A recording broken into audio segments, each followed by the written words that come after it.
And let's talk about stewardship of time. Kapag pag-usapan ng stewardship, normally, what comes to mind is money.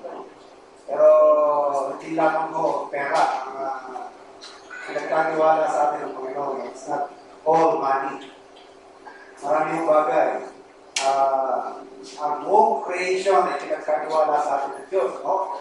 Ang buong sanglilikha. God made us stewards of His creation. Kaya yung dapat mapagsayang tayo, no?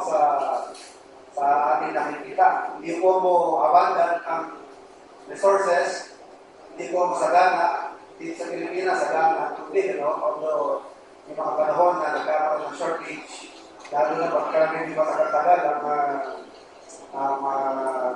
ang kinig, no? Nagkakaroon ng ulan. Nasa-short pa rin tayo. At yung ating mga D12, minsan natutulungan, no? Pero, basically, compared with other countries, especially sa countries, mas masagana ang Pilipinas sa tubig. Pero hindi na maulugan, masagana ang supply, may karapatan daw tayo naman. Sayang, no?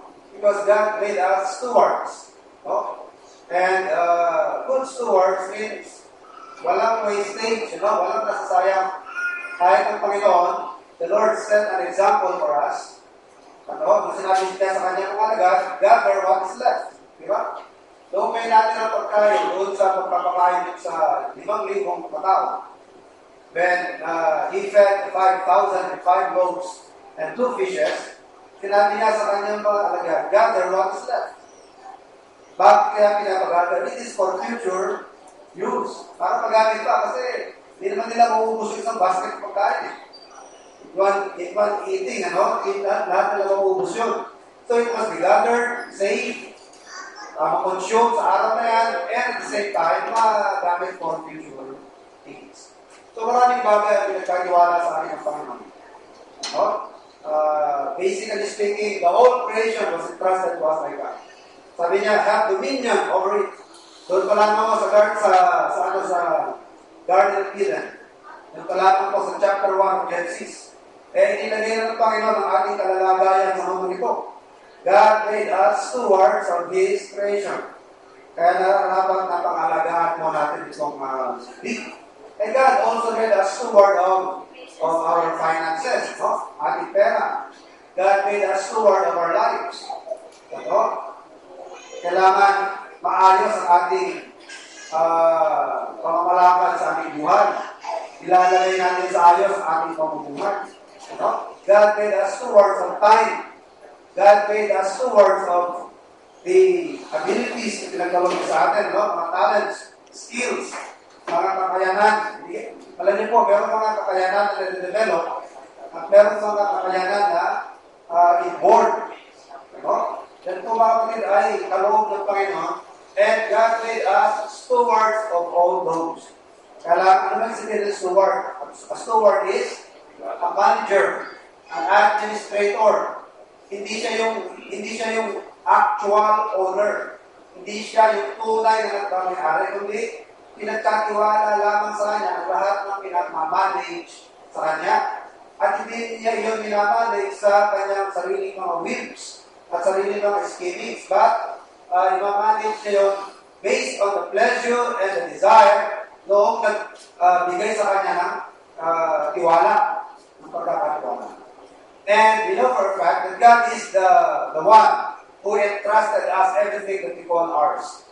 Lahat ng bagay na tinatawag natin atin, na dinidispense natin, lahat Diyos ang pinagdalihan niya.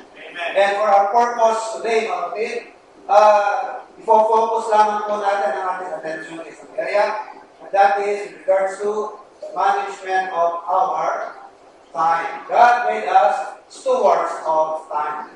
But I'd like to give this question to each one of us, no? Gaano tayo ka-faithful, no? Gaano tayo ka-diligent sa pag-manage ng time? Gaano tayo ka-ayos sa pag-manage? Guilty, anong proof? Yung panganalate sa umagang nito. Yan. Sa proof na guilty na yan. No? So God gave us enough time para i-manage ang ating mga gawain. No? order our priorities, at itama ating mga gawain. Even the giving of the sun, no? The giving of the sun, the moon, and stars. According to the Bible, that is not only for sign.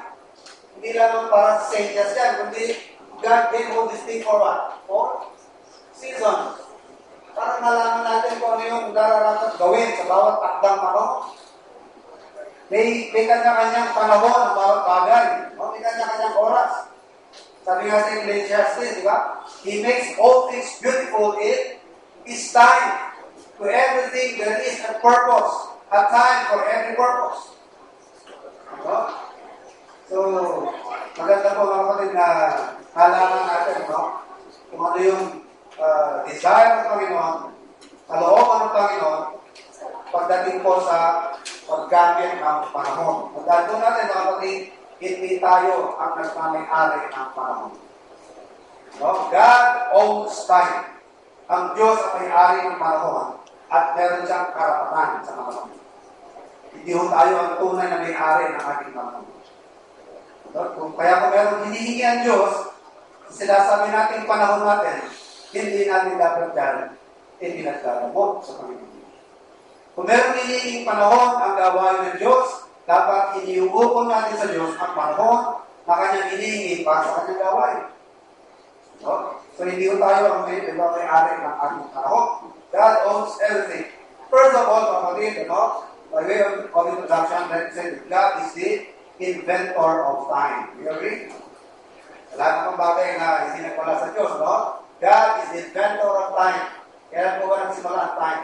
Kasi wala pang creation, no? Wala pang time. You only have what? You only have eternity or timelessness. Eternity. Ano? Meron po lamang tayong tinatawag na eternity. Kaso lamang, kung nagkaroon ng time, nagkaroon pa lang tayo ng eternity past and eternity future. Pero nung wala pa yung time, there is only what? Eternity. And then, from this eternity, God cut a segment, Pumuto lang Diyos ng isang segment dyan, And that is what we call time. So, meron pong beginning and time. At meron din po yung ending. Kailan ang beginning ng time? Genesis chapter 1. And the morning and the evening were the first day. Doon po nagsimula ang time at creation. At kapag dumating na ho ang new heaven and new earth, we will not be operating anymore by 24 hours. Hindi na tayo mag-ooperate by weeks, or months, or years, or decades, or century, or millennium. Hindi na tayo mag-ooperate sa ganyang paraan. Dahil pagdating po sa eternity future, pagdating sa perfect age, wala nang night, di ba? Wala nang gabi. Wala nang pagsusukat ng panahon. There is only timelessness again. So time has its beginning. It began in creation. Kailan po magtatapos ang time? When the new heaven and the new earth will be ushered in. Pag binigay na sa atin ng Panginoon ang bagong langit at bagong lupa at hindi na magkakaroon ng gabi. At pag dumating ang panahon na yan, mga kapatid, time shall be no more. So God is the inventor of time. And God is a wise manager of time. Tandaan po mga kapatid, ang Diyos ang ating example sa lahat ng bagay. Sabi nga sa atin ni Peter, the Lord left us His footprints. Iniwan sa atin ng Panginoon ang kanyang mga bakas, ang kanyang mga paa. Para Para sundan. For us to follow. At ang will ng Panginoon para sa bawat Kristiyano is to be conformed to the image of His Son. Matulad sa kanyang buktong na anak. So God is our greatest example. So ang dapat natin ini-imitate, hindi si Kobe. Hindi si Michael Jordan. Hindi si Kobe Bryant. Hindi kung sino-sino ang ating ginagaya at tinutularan. Ang Diyos ang dapat nating tinutularan sa ating buhay. siya ang dapat natin kinokopya. So therefore, if God is a wise manager of time, it behooves that each one of us will also be wise managers of our time. And according to the Lord, sabi niya, do all things decently and in order. God wants us to be orderly. Do all things decently and in order. At kapag meron mga hindi nakakasunod sa tayo, mga kapatid, it becomes disorderly. Hindi nagiging maayos. Pag meron sinet na deadline, hindi natutupad ang deadline. Nasisira ang kamada, nasisira ang schedule, maraming naapektuhan. Nagkakaroon ng breakdown. Ano? Yung goals hindi na-achieve. Yung mga objective hindi na-fulfill. Yung iba nadadamay. Dahil meron hindi nakakasunod. And God requires us to do all things decently and in order. Therefore, if God is a wise manager of time, it means that each one of us should also be good managers of our time. Ano? Ang sabi ng Panginoon, sa book of Matthew chapter 3, no? Ang sabi ng Panginoon kay John the Baptist, it behooves us what? Fulfill all righteousness. Nararapat ng bawat Kristiyano ay ginagawa kung ano ang matuwid. Parapat dapat, it behooves us to fulfill all righteousness. Kung anong tama, dapat ginagawa. Ano? So, God is a wise manager of time. Kahit ang Panginoon, meron siyang plano sa bawat panahon. Tayo po ba, kapatid, sa bawat 24 oras na binibigay ng Diyos, meron pa tayong plano? Gumagawa ba tayo ng plan for the day? You don't necessarily have to write it, but it's better if you would write it, or if you will write it. Pero, maganda po na in-order na natin sa araw na ito, ano bang aking magagawin? Ano? Nasa higa ka pa lang, bago magbubangon, iniisip mo na, ano kaya gagawin ko sa araw na ito? Saan ako dapat naroon? Paano ko makakatipid ng panahon? Baka naman merong lugar na dalawang bagay ang aking pupuntahan na pwede nang magawa sa isang puntahan na. Hindi yung pupunta ako sa suwit, at babalik na naman. Baka pwede ko nang lahat ng bagay na gagawin ko sa lugar na yun, madadamay na lahat, at isang puntahan na lang. That is what? Making use of the time, maximum use of time. Tayo, paano mamalengke? Pagdating sa palengke, saka na mag-isip. Hindi mo ba time consuming yun? Tapos pag-uwi, ay, nalimutan. Ganito. Hindi mo mas maganda, bago mo na sa palengke, iniisip na muna kung anong bibili. Para pagdating doon, mabilis. Di ba? Check. Nabili na to. Check. Nabili na ito. Check. Sabagay sa mga, hindi naman siya itong mayroon pa palengke. Hanggang 5 item lang naman. Pero pag maramihan na, no? Kailangan naman ng lilista para hindi balik-balik. Kung nasa section ka ng groceries, hindi yung nasa grocery, sa meat, ako, balik naman sa grocery, sa dry goods, balik naman sa wet goods. Maganda kung meron ka listahan, lahat sa dry goods, doon na lahat, sabay-sabay. Para hindi yung balik-balik. Ano? So, simple application po lamang, no? Kahit ang Diyos, meron po siyang timetable. Kahit ang Diyos, meron siyang activity sa bawat panahon, ano? And we call that time for ages. So, meron po ba kayo sa time of ages? God's plan for time of ages. So, napalaman ito, mga kapatid, ano? I-review. Kung malimit ko ng drawing dito, sana nare-relate sa ating mga isipan, no? Pagaman sa panahon ito, para wala tayong nakikitang parang patinong patutumuhan ng lahat, pero sa atin lang yun. No? Sa Diyos lahat ay nasa kanyang panahon. Kung magulong mo ngayon, dati tinakla ng Diyos na magiging magulong yun. Dahil kung hindi magiging magulong ngayon, hindi yung katutupad ang kanyang mga programa. Kasama sa programa ng Diyos yung paglitaw ng Antikristo. Di ba? Kasama sa programa ng Diyos yung paglitaw ng isang one world leader. Pero kailangan may set yung stage, may set yung background kung paano lilitaw. Kasi papasok ang Antikristo sa panahon na kailangan siya. Kailangan ng isang strong leader.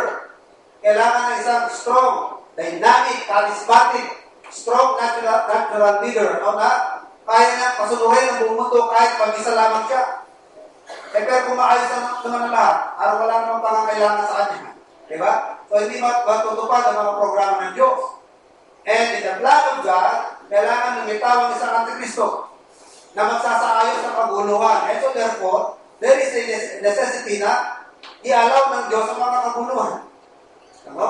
Kaya kung sa nakikita natin, parang walang matinong patutungo lahat ng bagay. Parang everything is out of hand sa pananaw lamang natin yan. Pero yan, mga kapatid, ay nasa matalinong control at pangkamalakan ng Panginoon. Because God has a plan for everything. For every season, meron siya mga plano. No? So, since the beginning of time, karami ng activity na ginawa ang Panginoon, no? Hanggang sa dumating ang ating Panginoon sa Kristo. So, dito sa wala creation, the birth of Christ, that's a span of approximately 4,000 years. Marami no, mga nangyari dyan. Kabilang dyan sa hindi makakalimutan ng buong mundo sa flood. Correct? Kaya mga merong All Souls Day. Ang sa akin lang, no? Bakit sineselebra sa buong mundo ang araw ng patay?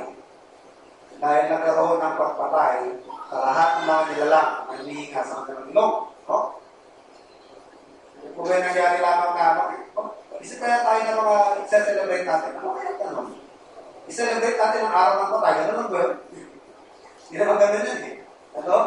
Maaari meron mga president o may mga nangyari kung bakit pumapasok sa isipan ng tao yan. No? So the flood. No? And then, since the close of the Old Testament, ito ang Old Testament. Ito, Malakay. Mag-close ang Malakay, pero interim. At ang interim na yan, from Malakay to Christ, ilang taon yan? At least 400 years. We call it 400 silent years. At anong hindi man importante, no? Pero nangyari nung panahon na yan, during 400 silent years. Na hanggang ngayon, nandito pa rin ang effect. O naisulat, yun ang pagkakasulat na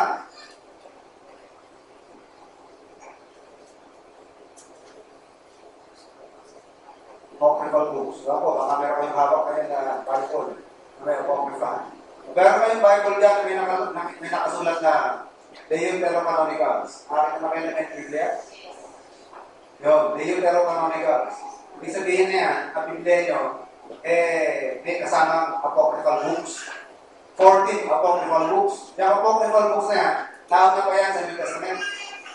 Dahil nasulat yan during the 400 silent years between Malakay and Matthew. Pero hindi natin nire-recognize yan. Kahit ang mga apostles, kahit ang Panginoon, hindi nire-recognize yan. Most of the time, ng mga alagad, nagpo-quote sa Old Testament. But none of them ever quoted from the apocryphal books. Ano? Diyan sa apocryphal books nanggaling yung purgatory. Ano? Isang aklat sa apocryphal books ang nagturo tungkol sa purgatory. Prayer for the dead. Andiyan din yan sa apocryphal books. Siguro, meron lamang historical or educational value dyan sa apocryphal books yung book of the Maccabees. Maccabees 1 and Maccabees 2. Which records the feats of the Hasmoneans, no? Sila Judas Maccabees, sila Mattathias, ang mga pamilya na yan. At kahit kaunti lamang sila, they fought against the Romans. And the Hasmonean Empire, led by Judas Maccabees, ano? Yung mga magkakapatid na yan, nag-last ng 100 years. Nagkaroon ng pahinga ang Israel under Antiochus Epiphanes. And to celebrate that, every December 25, meron sila tinatawag na Feast of Hanukkah or Feast of Lights. Every December 25.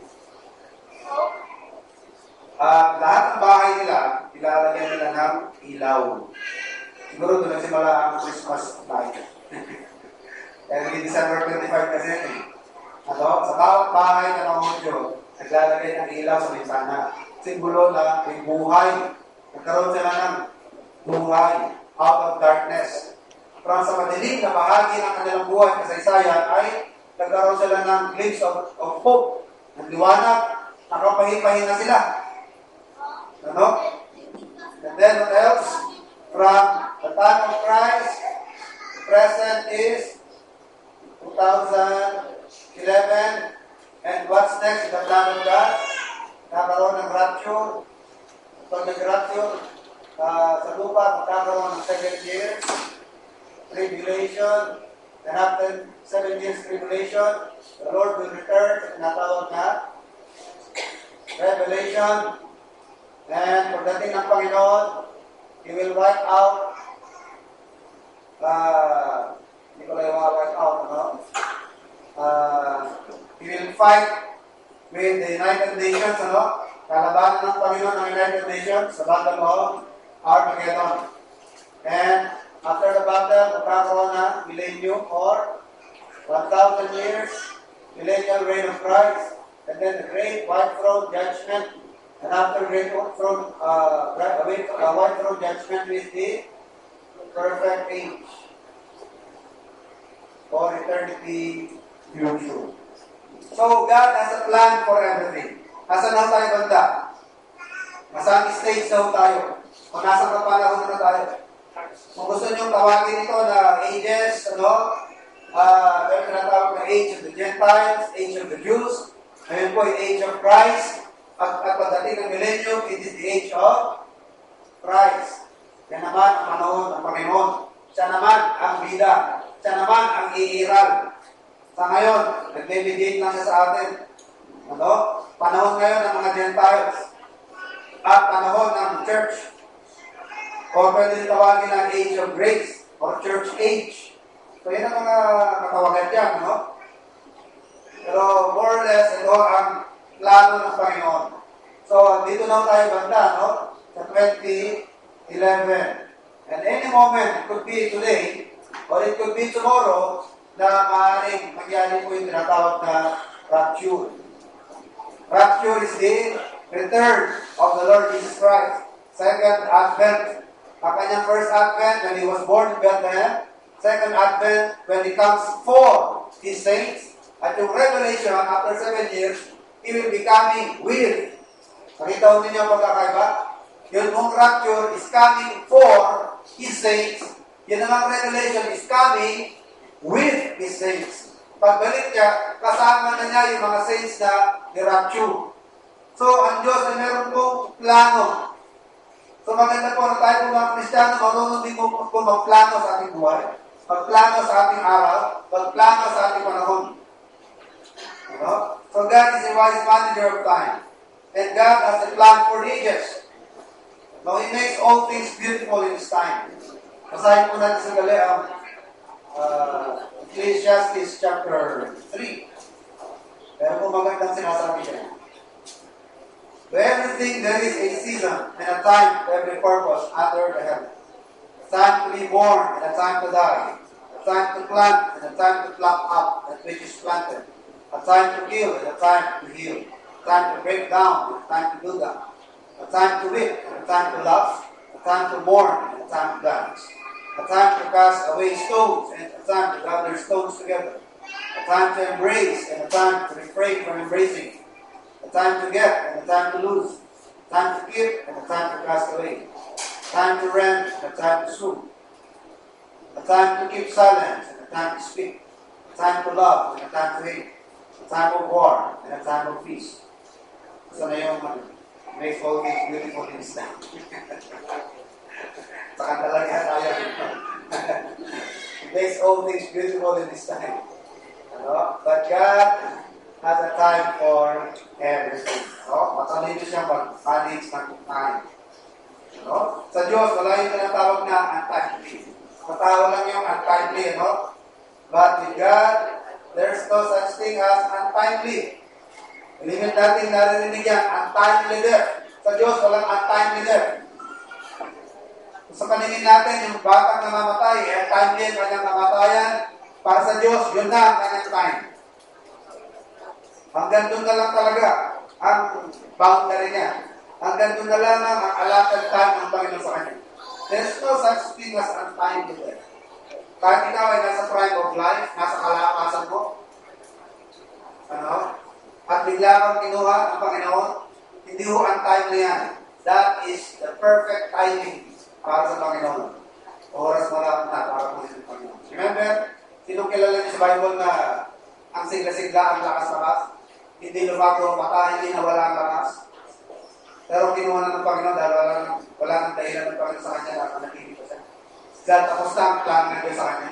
Wala nang katitira pang ipagagawa ang Panginoon sa kanya. At ganun din po ang Diyos sa atin, mga kapatid. Pag wala nang natitira pang ipagagawa ang Diyos sa atin, tapos na siya para sa atin, pupunin na niya tayo. Same thing he did with Moses. Wala nang ipagagawa kay Moses, kahit na hindi lumago ang mata ni Moses, sabi niya, his strength never abated. Hindi na bawasan ang kanyang lakas. Ginawa na siya ng Panginoon. No? So with God, there is no such thing as wrong timing. There is no such thing as untimely. Dahil sa Diyos, sabi niya, no, not to God, are always works. From the end to beginning. From the beginning to the end. Declaring the end from the beginning. The things that shall be. Dinideklara ng Panginoon kung ano ang mangyayari. Alam niya ang kanyang ginagawa. Okay? So, since God is a wise manager of time, at siya po ang ating kapilang example, siya ang dapat natin tinutularan, at sinusundan sa ating buhay. Maganda ang mga kapatid na maging wise manager din po tayo ng ating. We should be good stewards. We should be wise stewards. Not only of this creation, not only of our lives, not only of our resources, but also of our time. Sana po maging matalino tayo sa paggamit ng ating panahon. Ano ba ang good management? Sabi natin, we should be good managers. Good managers, good management, nagsaset ng goal. At kahit anong bagay, mga kapatid, na gusto natin maging successful, kailangan meron mong disiplina niyan. Gusto natin maging matagumpay sa isang bagay na ating gagawin, meron po mga requirements siya. Wala akong nagtagumpay na nag-aantay lang na maging matagumpay. Kahit kung yung tumama sa loto, sabihin natin, hindi niya pinilano ang kanyang tagumpay, bigla siyang tumama. Kahit mo 300 million ang pera yung tinabangan. Kapag walang planning yan, sandali lang yan. Meron nung kung narinig ang kwento tungkol sa may-ari ng FEU, na kakayanan po nila kanilang mga panahon na teenager pa sila, parang pasyalan lang nila ang US. Nagbalik lang sila sa US.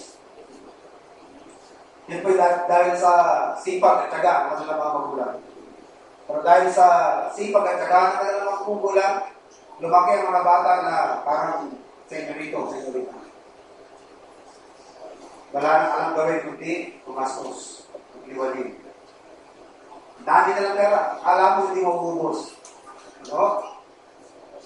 Mapasok na sa school. In the year 1970s or 1960s, ang bawat 10,000. Gano'n pa kalaki ang 10,000 mga panahon yan. Pagkano ang minimum mo? Panahon yan. 1970. 5 piso. Sila, 10,000 baon. Pasal-pasal lang sila sa States. Alam ko kapit-bahay lang at that time. Mayaman. Sila sobrang yaman. Sa sipag ng kanilang mga magulang. Kaso lang, ang hindi maganda doon sa mga magulang, hindi na-train ng mga anak. Namatay yung magulang. Naiwanan sila ng pagkalaki-laki pera. Hindi sila naturuan kung paano mag-negosyo, kung paano mag-save, kung paano mag-manage. Alam niyo po, yung mga anak na kinutuloy ko, buhay pa ano? Buhay pa sila.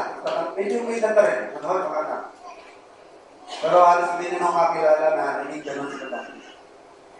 Wala daw silang pinagkaiba sa mga nakikita mo natin mga naglalako sa labas, hindi ka na makikilala. Yun ho ang from riches to rags. Yung kanila mga magulang, from rags to riches, ngayon kanila mga anak, from riches to rags. Simply because they are not good, they are not good stewards, they are not good administrators, they are not good administrators. Yan nga ang problema ng maraming Chinese ngayon. Di ba super yaman ng mga Chinese? Masipag nila.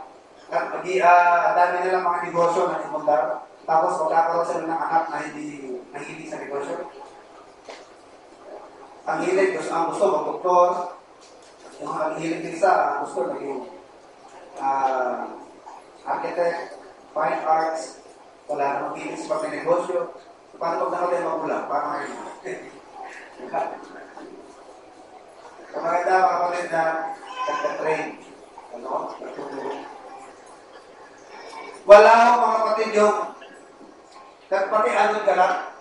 You drifted to success para kasi mantaman. Ang intay lang, nakatunganga, and then sa araw, dumating ang jackpot. Ganun ba yun? Ganun ba ang success? Gusto mo maging matagumpay sa larangan ng buhay? Pero magantay ka lang, nakakabilig para siwan tamat. May kasabihan mga kapatid, no one dreams to success. Yung nagpapatianod ka lang, tapos all of a sudden, nakatisod ka ng ginto, successful ka na agad. Wala kang ganun mga kapatid. Kahit sabihin natin na nangyari yan, nakakatalo ng ginto, pag hindi ka marunong, wala rin yan. Kahit ako personally, I know of someone, makabot ng 300 million ang pera. Pero, ngayon, naglalakad na. Wala akong may pamasahe, naglalakad na. Wala pang 10 taon. Pag hindi ka matalino, hindi ka marunong mag-manage, you're not a good steward. Alam mo yan. Kung gusto natin maging successful, mga kapatid, meron mga requirements yan eh. Kailangan ng planning. Di ba? Nagpaplano ka. Meron kang sistema. You have a system and a good discipline. Hindi mo pwedeng walang disiplina. At kahit saan mo nagsisimula ang discipline, mga kapatid, the best place to start discipline. Where is the best place to start discipline is in our homes. Sa ating mga tahanan, sa ating simbahan. Diyan nagsisimula yan. Para kung lumawot ka na, pumalawot ka na sa buhay, sa inyong mga pinagtatrabuhan, sa inyong mga karir na pinasok, o negosyo na inyong mga pinasok, what you are at home, or what you are in your church, will always be you wherever you are. Kung ano karakter mo sa bahay, kung ano ka sa simbahan, kung ano ka sa bahay mo, madadala mo yan kahit sa trabaho ka na, kung nasa ka man. Yung disiplina mo. Kung ano disiplina mo sa bahay, disiplina mo sa simbahan, at pagdating mo sa labas, hindi na magiging disiplina mo. Kung ikaw ay mapagpabaya, neglectful ka sa iyong mga duties. Pabaya ka sa inyong mga gawain sa bahay. Pabaya ka sa gawain mo sa simbahan. Hindi ho malayo sa estimate na pagdating sa iyong mga trabaho, magiging ganun ka rin. Pero kung meron kang good work habits sa bahay, bata pa lang, ini-instill na sa tao kapatid yung work habits. Kapag ka meron biglang tapusin sa araw na yun, dapat bago mag-close ang araw, tapos. Ang magandang habit, kapatid, work habit, yung mga goals, tinatapos. Walang mga unfinished tasks. Yung parating iwan ng trabaho, parating nabimbing, kapatid, hindi magandang work habit yan. Pag napunta ka na sa trabaho, ganun ka, hindi ka magtatagal sa trabaho. Fire. Paltan, sa dami na pwede ka palit. Sa dami na nag-aantay. Ang dali lang yan. Diba? Baka wala ka pang isang oras, you're fired. Sa dami na naka-line up, nag-aantay, nag-aantay ng trabaho. No? Pero kung na-instill sa'yo, yung magandang work habit, magandang disiplina, pagdating mo sa trabaho, magugustuhan ka sa trabaho. mas magtatagal ka. Amen? Kaya mga kapatid, no one dreams success. Walang tao na sa araw, basta nalagi siya naging para mag-find you. Matagal na pinag-aandaan yan. Kailangan ng planning, discipline, system. You know? Ang pinapagandang lugar para magsimula ang disiplina kapatid sa ating mga tahanan at sa ating mga simbahan. Kailangan matutunan natin yung value of time. And then what else? Maging punctual. Maging punctual tayo. Maray. Ano sige ng punctual? Punctual means being on time.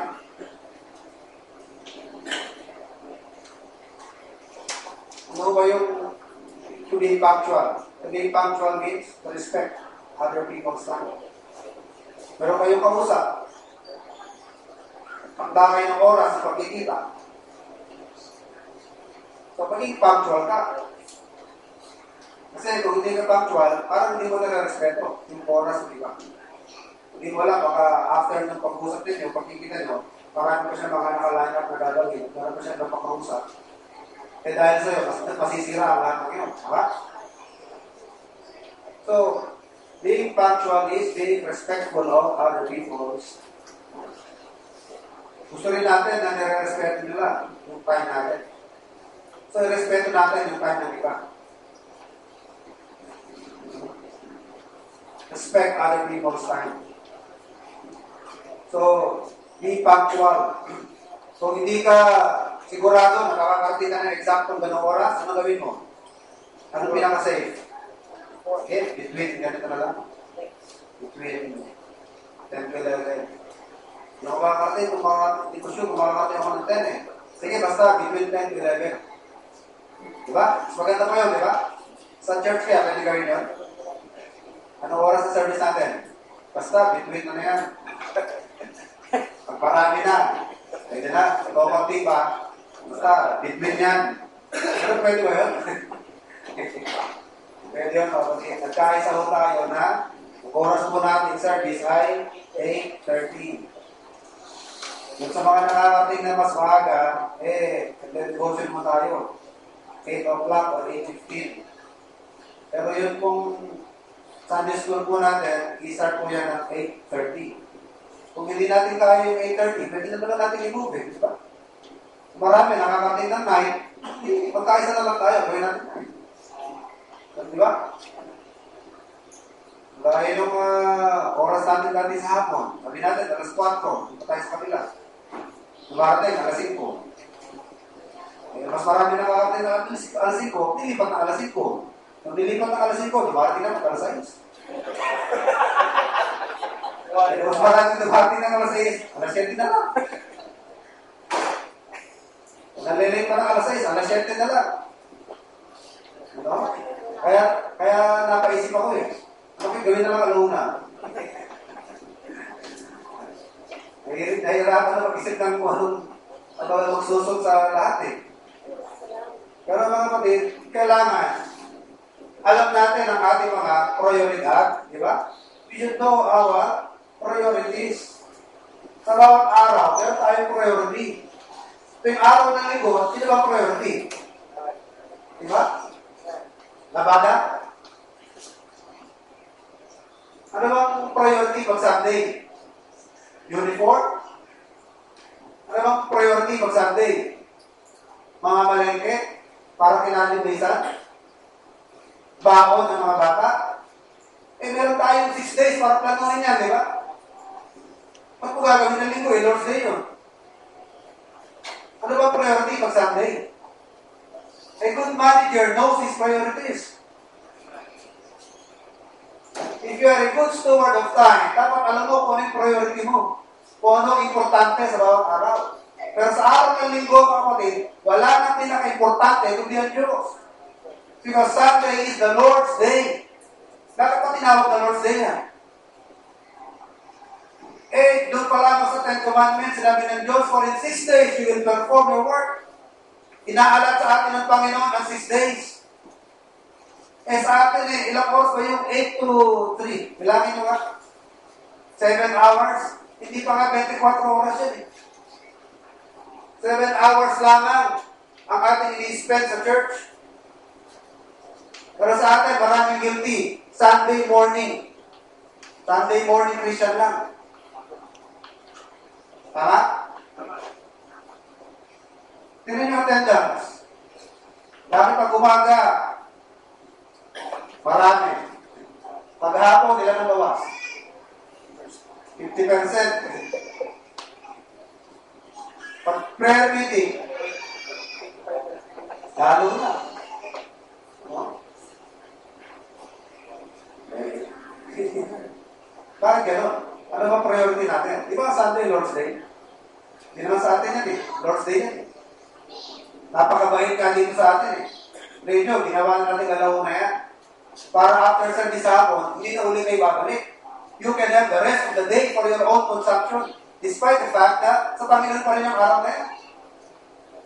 Sa 24 oras, inalis lang ang 7 hours, alam natin ha? 17. Meron ka pang 17 oras. Kung talaga marami kang gagawin, di ko ka matulog. Pero huwag mong kunin yung sa Panginoon. Bahala ka na kung ano gagawin mo, pero yung sa Panginoon, huwag mong ubusin. Suggestion eh. Pero bakit ang attendance ganun? Kasi hindi alam kung anong priority. Pag sinabing priority, yun na importante. Ano? Prioridad. Okay? Kaya where is the best place to start discipline? It is at home. It is at the church. Dahil yung ating pong karakter sa ating bahay, karakter o disiplina sa ating mga simbahan, kahit saan tayo makakarating, yan din ang ating magiging mga karakter. Kaya maganda ho na makadevelop tayo ng magandang work habits. Work habits means matatapos ko ang mga dapat gawin. Hindi mo iniiwan, hindi natatapos. Punctual ka. Ano? May respeto sa iba. Tuloy mo natin mamaya. Kahit may kayo, kahit may magtapos sa ating sa school.